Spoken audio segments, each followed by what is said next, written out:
பள்ளிவாசல் திறந்தாய் பள்ளி திறந்தாய் பள்ளி அறை வர நேரம் இல்லையா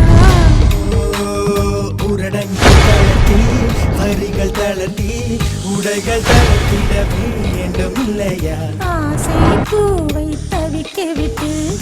அமைச்சரோடு நகர்வலமோ உனது கண்ணின் நீர் துடைத்தால் ஊர் குழாயில் நீர் வருமோ கொஞ்ச நேரம் ஒதுக்கி கூந்தல் ஒதுக்கி குறிப்பு எழுதுங்கள் எந்த தோளில் ஒன்றை எடுத்து தேனில் நனைத்து கையொப்பமிடுவேன் உந்தன் மார்பில் உலகம் வாழ நிதி ஒதுக்கு என் உயிரும் வாழ மடி ஒதுக்கு அரசன் வாழ விதி இருக்கு அதற்கு